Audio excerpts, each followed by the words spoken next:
जिस नारी को 30 साल हो गए हों, बच्चे नहीं हों, 35 साल हो गए हों, संतान नहीं हो, 25 साल हो गए, 20 साल हो गए, संतान का सुख ना हो, और डॉक्टर ने कह दिया कि कोई बहुत बड़ी बीमारी किसी व्यक्ति को है, रोग बड़ा, बीमारी बड़ी है, और उस बीमारी का कोई हल, उस रोग का कोई हल नहीं दिख रहा, कोई हल नजर ना,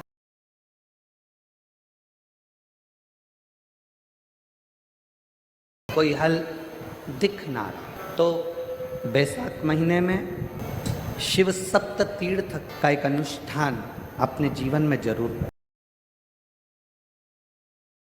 मट्टी के पात्र में जल भरना, और मट्टी के पात्र में जल भरकर प्रतिदिन रोज 7 दिन का ये नियम होता है सप्ततीर्थ। बस विराम जो है उसका प्रदोष के दिन होना चाहिए। और बैसाख के महीने में जब आप सप्ततीर्थ का अनुष्ठान करें, 1 घड़ा जल का रोज भरें प्रतिदिन, और 1 बेलपत्र, 1 शमी पत्र उस घड़े के नज़दीक में कोई पात्र में अवश्य रखें। पात्र को, जो जल का घड़ा है, जल का पात्र है, उसको मट्टी के ही दीप से या कोई श्वेत वस्त्र जिसको मला गया हो, धोया गया हो, साफ हो, उस वस्त्र से ढक दें।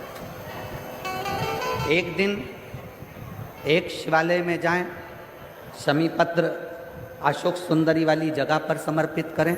अशोक सुंदरी की जगह जानते हो ना आप लोग? अशोक सुंदरी की जगह पर शमी पत्र समर्पित करें।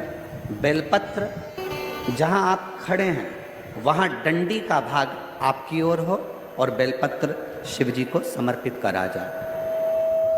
फिर जो मट्टी के पात्र में जल है वो भगवान शंकर को अपनी कामना कर कर शिव जी को समर्पित कर दो।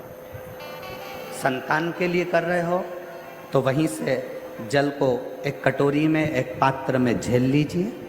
उस जल का आधा भाग नंदी के पास बैठकर आप ग्रहण कर लो, आधा भाग अपने पति को देना प्रारंभ कर दो। कोई रोग के लिए कर रहे हो, किसी बीमारी के लिए कर रहे हो, तो वो जल आप अपने घर की देहली में प्रवेश करने के पहले अपने मुख में उसको ग्रहण कर लो। एक दिन में एक शिवालय, दूसरे दिन दूसरा शिवालय, तीसरे दिन तीसरा शिवालय। अगर अपने नगर में, अपने गांव में, अपने क्षेत्र में 7 शंकर के मंदिर नहीं हो, यदि अपने गांव में, अपने नगर में, अपने क्षेत्र में 7 शंकर के शिवालय नहीं हो, तो मिट्टी का शिवलिंग बनाकर उस पे चढ़ा, पर रोज एक शिवालय अलग होना चाहिए प्रतिदिन। प्रदोष के दिन जब आप इस सप्ततीर्थ का विराम करेंगे, उस समय पर जल, जब प्रदोष काल आए, प्रदोष काल का जब समय हो जल चढ़ाओ सुबह, और प्रदोष काल का जब समय हो उस जल का पान उस प्रदोष काल में कर ले।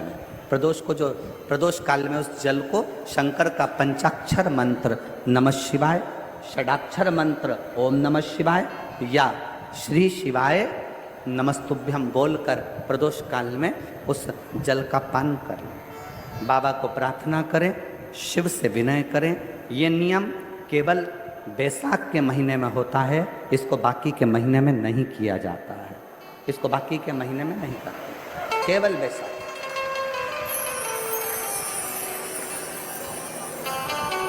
शिव सप्त तीर्थ का जो नियम है वो अपने जीवन में धारण करें। और हम तो कहेंगे, शिव महापुराण की कथा श्रवण करने वाले प्रत्येक बेटा बेटी से, शिव महापुराण की कथा सुनने वाले प्रत्येक शिव भक्त से हम तो कहेंगे कि शरीर में कोई रोग नहीं भी है संतान की प्राप्ति नहीं भी चाहिए, उच्च शिक्षा के लिए आप कर रहे हैं, अपने जीवन की खुशहाली के लिए कर रहे हैं, तो शिव का सप्त तीर्थ अनुष्ठान अवश्य करें, अवश्य करें और अपने जीवन को सार्थक करें। धन्यवाद।